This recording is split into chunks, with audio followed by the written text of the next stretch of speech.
नमस्कार दोस्तों, स्वागत है आप लोगों का इस वीडियो में। दोस्तों, इस वीडियो में हम अभ्यास 18 को देखेंगे। देखिए, पहले क्वेश्चन में कहा गया है एक समलंबाकार क्षेत्र की समांतर भुजाएं 3 सेंटीमीटर और 4 सेंटीमीटर है। इनके बीच की दूरी आप लोगों को जो दी गई है 3 सेंटीमीटर दी गई है। समलंबाकार क्षेत्र का क्षेत्रफल आप लोगों को ज्ञात करने को कहा गया है। तो हमने थ्योरी पोर्शन में आप लोगों को बता दिया था कि समलंबाकार आकृति का क्षेत्रफल क्या होता है, 1/2 समांतर भुजाओं का योग गुणे संगत ऊंचाई।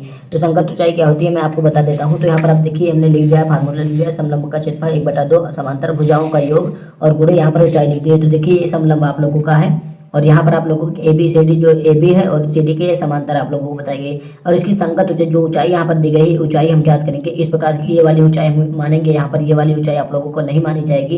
ये ऊंचाई यानी ये आप लोगों की लंबवत ऊंचाई जो होगी यही मानी जाएगी। अब देखिए, आप देगा है समांतर भुजाओं का योग देगा है, तो फार्मूला हमने यहाँ पर लिख दिया। तो क्षेत्रफल आपको ज्ञात करने को कहा है, तो यहाँ पर मैं लिख देता हूँ कि क्षेत्रफल बराबर हो जाएगा 1/2। तो आपका आएगा ही समांतर भुजाओं का योग। तो समांतर भुजाएं आपको 3 और 4 दी गई है, तो पहले 3 लिखेंगे फिर 4 लिखेंगे, मतलब 4 और या 3 कोई भी लिख लीजिए। तो हमने लिखा। अब ऊंचाई आपको कितनी दी गई है, तो ऊंचाई यहाँ पर देख सकते हैं बीच की दूरी 3 सेंटीमीटर दी गई है, तो यही ऊंचाई के बराबर होगी। तो ये क्षेत्रफल आप लोगों को कितना हो जाएगा, ये हो जाएगा 1/2 और 4 3 7 आप लोगों को हो जाएगा और गुणे 3 आप लोगों को दिया गया है। तो इस प्रकार से आपको कितना मिल जाएगा, 7 या 21, तो 21/2 आप लोगों को मिल जाएगा। तो इस प्रकार से आप लोगों को कितना मिल जाएगा, आधा करेंगे तो 10.5 और क्षेत्रफल है तो सेंटीमीटर स्क्वायर में आप लोगों को आ जाएगा। तो इस प्रकार से ये आप लोगों को क्षेत्रफल मिल जाएगा। समलंबाकार आकृति का क्षेत्रफल 10.5 सेंटीमीटर स्क्वायर। अब देखते हैं दूसरे क्वेश्चन को हम। 3 सेंटीमीटर ऊंचाई के समलंबाकार क्षेत्र का क्षेत्रफल आप लोगों को दे दिया गया है 36 वर्ग मीटर, 36 वर्ग सेंटीमीटर। इसकी समांतर भुजाओं में से एक भुजा की लंबाई 9 सेंटीमीटर आपको दी गई है, दूसरी समांतर भुजा की लंबाई आप लोगों को नहीं दिया गया है, इसी को आपको ज्ञात करना है।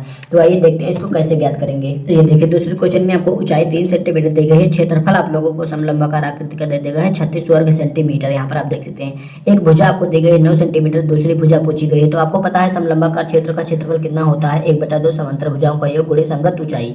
तो यहाँ पर क्षेत्रफल कितना हो जाएगा, क्षेत्रफल आप लोगों को यहाँ पर दे दिया गया है 36 वर्ग मीटर। आप देख सकते हैं, तो 36 वर्ग मीटर यहाँ पर क्षेत्रफल के स्थान पर लिख दीजिए आप लोग 36 सेंटीमीटर स्क्वायर बराबर हो जाएगा 1/2 समांतर भुजाओं का योग। एक भुजा आपको 9 सेंटीमीटर दे दी गई है और प्लस दूसरा आपको नहीं दिया गया है, तो दूसरे को हम x मान लेते हैं। ऊंचाई आपको कितनी दी गई है, 3 सेंटीमीटर, तो यहाँ पर हम 3 रख देते हैं। आप देखिए क्या हो जाएगा, इसका गुणा इसमें हो जाएगा आप लोगों का, तो ये इधर भाग में इधर आएगा, गुणा में हो जाएगा। तो 36 का गुणा 2 में होगा तो आपको 72 मिल जाएगा, तो 72 सेंटीमीटर स्क्वायर बराबर हो जाएगा आप लोगों का। अब इसका गुणा इसमें होगा तो 9 3 27 हो जाएगा और प्लस का इसका गुणा इसमें होगा तो 3x आप लोगों को ये मिल जाएगा। अब देखिए 72 है केवल, ये 27 सेंटीमीटर, ये 72 है, तो इस 27 को इधर ले आते हैं तो 27 आपका ये हो जाएगा, बराबर हो जाएगा आप लोगों का 3x के। अब इसको घटाएंगे तो आप लोगों को कितना मिल जाएगा, ये मिल जाएगा आप लोगों को 45 बराबर आप लोगों को 3x मिल जाएगा। तो ये कितना मिल जाएगा, x बराबर आपका कितना हो जाएगा 45 हो जाएगा और ये देखिए इधर गुणा में इधर आएगा तो भाग में हो जाएगा 3, तो इसको काटेंगे तो आप लोगों को 15 मिल जाएगा। तो x बराबर आप लोगों को कितना मिल गया, 15 सेंटीमीटर। तो यहाँ पर मैं लिख देता हूँ 15 सेंटीमीटर आप लोगों को मिल जाएगा। और यही x को हमने क्या माना था, दूसरी भुजा की लंबाई, तो दूसरी भुजा आप लोगों को मिल गई 15 सेंटीमीटर। अब देखते हैं तीसरे क्वेश्चन को हम। अब देखिए तीसरे क्वेश्चन में कहा गया है निम्नांकित चतुर्भुज ABCD में AB समांतर है CD, AB जो दी गई है ये इसके समांतर बताया गया है। AD जो लंब है AB पर, ये जो AD आपको दिया गया है AB पर लंब है। AB 8 सेंटीमीटर आप लोगों को दिया गया है, लिखा भी गया है। BC और DC बराबर है, तो BC कौन सा है आप लोगों का, B और C आप लोगों को दिया गया है और DC दोनों बराबर है 5-5 सेंटीमीटर। आप देख सकते हैं चतुर्भुज ABCD से घिरे क्षेत्र का क्षेत्रफल ज्ञात कीजिए। तो यहाँ पर आप देख रहे होंगे ये आपका समलंब बन रहा है, तो यहाँ पर समलंब बन रहा है, तो ये इसको हम आप लोगों को ऊंचाई नहीं पता है और हमने आपको बताया था कि संगत ऊंचाई आप लोग ज्ञात करेंगे। तो संगत ऊंचाई आप लोगों की ये वाली ऊंचाई AD पता होनी चाहिए। AD नहीं पता है आप लोगों को, तो देखिए यहाँ पर मैं एक रचना करता हूँ, आप लोग अपनी अभ्यास पुस्तिका में कीजिएगा, किताब पर कुछ ना कीजिएगा। तो यहाँ पर देखिए मैंने किया, ये वाली भुजा इसके बराबर होगी, क्योंकि यहाँ पर आप देख रहे होंगे कि आप लोगों का ये वर्गाकार क्षेत्र बन रहा है, ठीक है। तो यहाँ पर वर्गाकार जब क्षेत्र बन जाएगा तो ये भुजा इसके बराबर होगी। अब आपको ये 5 सेंटीमीटर दी गई है पूरी, आप लोगों को 8 सेंटीमीटर यहाँ तक दी गई है, ध्यान रखिएगा। अब देखिए क्या करेंगे, इस बिंदु को मैं M नाम दे देता हूँ। अब यहाँ पर क्या करेंगे, CMB में हम पाइथागोरस प्रमेय लगा देते हैं। सबसे पहले हम यहाँ पर MB की लंबाई ज्ञात करेंगे, तो MB की लंबाई कितनी हो जाएगी मैं आप लोगों को दिखा देता हूँ। अब देखिएगा दोस्तों, ध्यान से देखिएगा, ये पूरी यहाँ से लेकर A से लेकर B तक पूरी लंबाई कितनी है, 8 सेंटीमीटर है।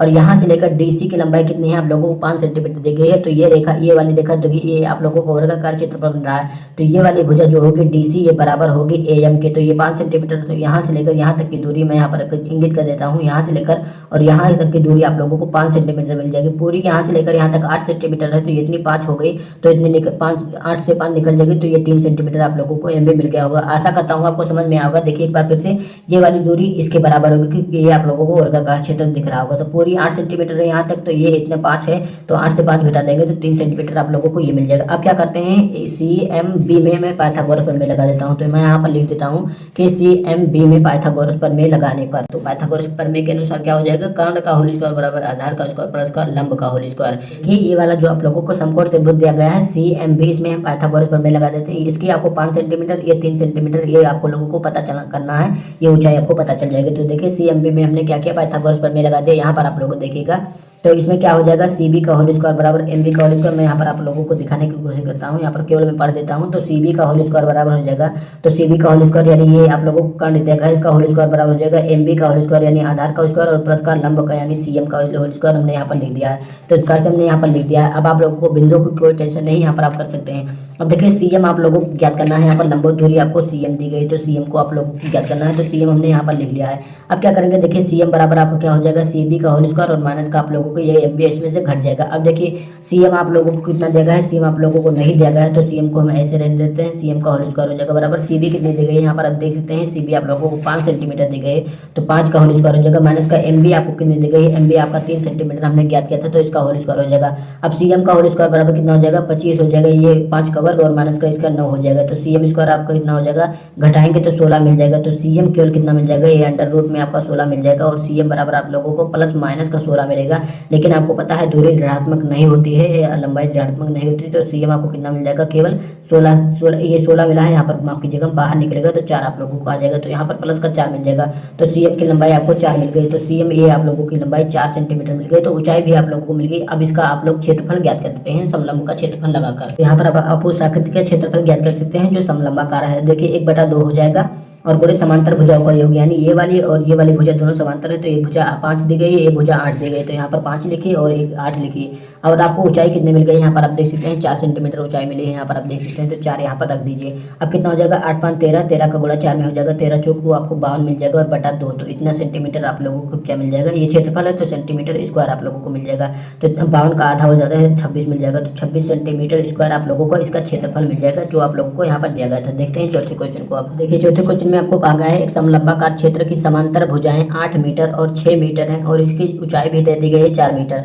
समलंबाकार क्षेत्र का क्षेत्रफल ज्ञात कीजिए। भुजाएं देख लीजिए 8 6 और ऊंचाई 4 दी गई, तो इसका क्षेत्रफल कितना हो जाएगा, आपको पता है कि समांतर भुजाओं का योग, तो समांतर भुजाएं आपको कितना दी गई है, एक भुजा 8 दी गई, 1/2 हो जाएगा। सबसे पहले 8 दी गई एक भुजा, और आप लोगों को 6 दी गई है एक भुजा, और आपको ऊंचाई 4 सेंटीमीटर दी गई है, तो आइए गुणा कर लेते हैं। तो 8 6 14 हो जाएगा, 14 और गुणे 4 आप लोगों को हो जाएगा, बटा में आपका 2 हो जाएगा, तो 14 दूनी 28 दूना 56 आप लोगों को मिल जाएगा, तो 56/2 आप लोगों को इस प्रकार से मिल जाएगा 28 सेंटीमीटर स्क्वायर इसका क्षेत्रफल।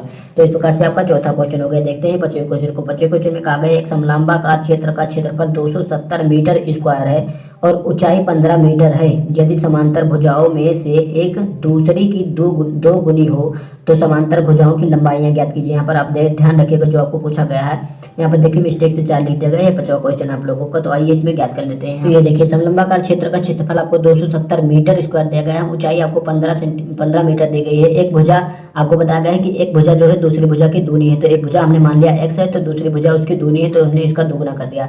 अब क्षेत्रफल का फार्मूला क्या होता है, 1/2 समांतर भुजाओं का। यहाँ पर आप लिख दीजिएगा कि समांतर भुजाओं का योग गुणे ऊंचाई, तो कितना हो जाएगा 1/2 हो जाएगा, और समांतर भुजाओं का योग हो जाएगा। तो समांतर भुजाओं में एक भुजा x है, दूसरी भुजा उसकी दूनी यानी 2x है, और ऊंचाई आपको 15 मीटर दी गई है। क्षेत्रफल भी आपको दिया गया है, तो 270 यहाँ पर आप लिख दीजिएगा। अब देखिए इसका गुणा 2 का इसमें हो जाएगा, क्योंकि इधर भाग में इधर आएगा तो गुणा में हो जाएगा, तो 270 का गुणा इसमें करेंगे तो 27 दूना 54 यानी 540 बराबर हो जाएगा। x में 2x का गुणा करेंगे तो मतलब जोड़ेंगे तो कितना हो जाएगा 3x हो जाएगा, और गुणे 15 आप लोगों को ये मिल जाएगा, तो 540 बराबर मिल जाएगा। 3 इसका गुणा करेंगे तो 45 आप लोगों को x मिल जाएगा। तो इस प्रकार से x बराबर कितना मिल जाएगा, ये 540 है तो 540 हो जाएगा, इसके बटा में ये गुणा में इधर जाएगा तो भाग में हो जाएगा 45। अब इसमें आप भाग देंगे तो आप लोगों को x बराबर मिल जाएगा 12।